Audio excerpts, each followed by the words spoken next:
For Wyoming, we have student athletes Karla Erjavec, Marta Gomez, Coach Joe Legerski. Coach, let's start with you. Get your thoughts on tonight's game. Well, it was a game tonight where neither team was going to give an inch. You take a look at it, the lead changed hands 15 times.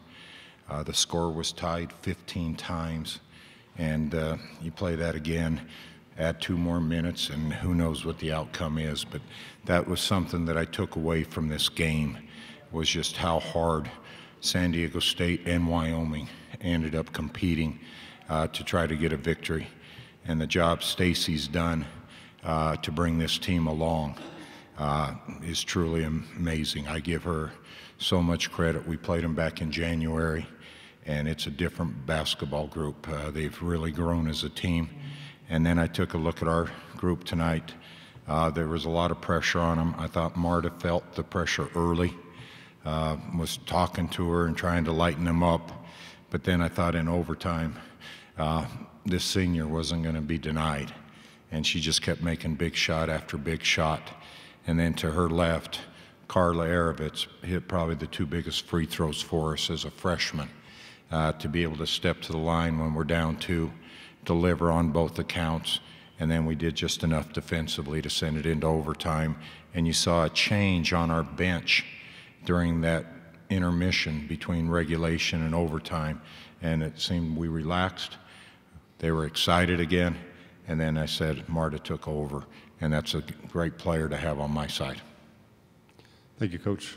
Questions? Let's get you a mic, just being recorded.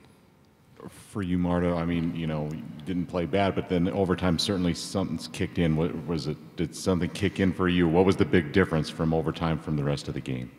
I mean, I don't know. Once I heard the buzzer beating, I was like, we're getting this. I don't know what it's going to take, and I don't really care, but we're going to get this because our team deserves to play in the championship game tomorrow. And I kind of felt like the pressure was off because that was it. We either win or we lose. And if we lose, we go home. And I don't think this team is ready to go home right now. So I kind of took over, and I knew that I wanted my teammates to experience and to enjoy the game tomorrow. So I kind of felt like I needed to do that for them. And I just stepped out, and I'm glad that the shots went in when they had to go in. For you, Karla, you know, kind of take us through the sequence where you got fouled at the end of regulation and made the free throws. Was that play designed for you, and what were your emotions like at the free throw line to try to put it into overtime? Oh, well, the emotions were overwhelming for sure, but I tried to calm myself down and just knock those 2. I knew my team needed those, and I'm glad I delivered. Joe, they pretty much carved you guys up offensively for majority of that game, and then you guys don't allow a point, I think, within the last minute or so in the overtime when you went on that 8-0 run. Just what were they doing to give you guys problems, and what changed there late in overtime? I think the biggest thing is they're able to put the ball on the floor and attack you. They also have great range to shoot it from 3. And all of a sudden, that puts a great deal of pressure on us defensively. And we tried to get our rotations at times, but we had to make sure that we had the 3 covered. And one of the things we made a change to talk about was we'll give up some baskets, but we're not going to give up that extra point. And that extra point is how we play. And so when you take a look at this game, we made 5 more threes than San Diego State. Well, that's 5 extra points. That's the difference in the ball game. And so it's by design, but it makes it difficult when they're scoring layups and you're sitting there wondering if you're going to be able to stop them at some point in time, but it's very much by design. Marta, what were you guys saying? What was the mood when they were up 64-63 with just over a minute left in overtime? You knew you had to get stops.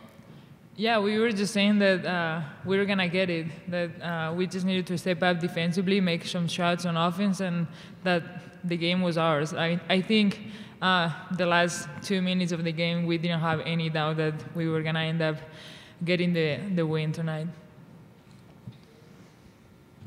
For any of you 2 players, I mean, you play in Boise State for a championship, the first time you guys have ever been in this championship game. So I imagine you're happy to be there, but you're not satisfied either. So what are your thoughts, just early thoughts of playing Boise for the third time for a championship? Yeah, I mean, I think it's huge. We've never been in a championship game. It's kind of crazy to represent the state of Wyoming in the championship game, but I think it's just one more game. Like 40 minutes, we start from 0-0. Like nothing is gonna change from that. So we just need to come, play our game, and whatever happens, happens. But as Coach told us in the locker room, we just need to enjoy the moment that we are living and just think that it's a great experience for us to be able to actually play in that game. Over here, to your left. Marta, you said the pressure was off at the end of the game. I feel like that's counter to what most people would think. Why was the pressure not on in that situation? I mean, it's just our teammates, the coaching staff.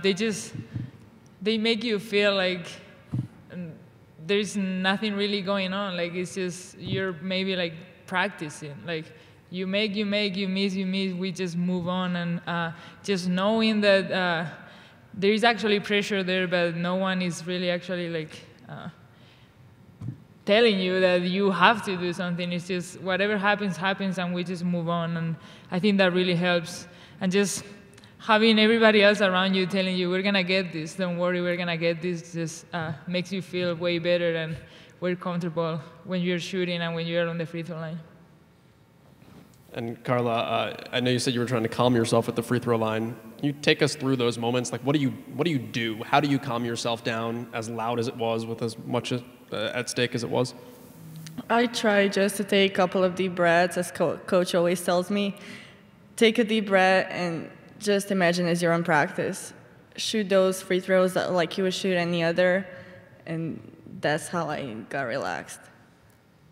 Joe, you know, you've obviously, in the back here, you've obviously had some battles with Boise State the last couple of years. You know, they had two different players, each score 30 the last two games. What makes them so tough? What are your thoughts on them for tomorrow? Well, the biggest thing with Boise is very well coached, have a number of offensive weapons.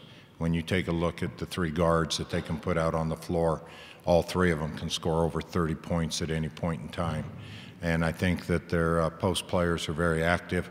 They rebound really well. So when I take a look at Boise, they're very deserving of being a champion of the Mountain West Conference.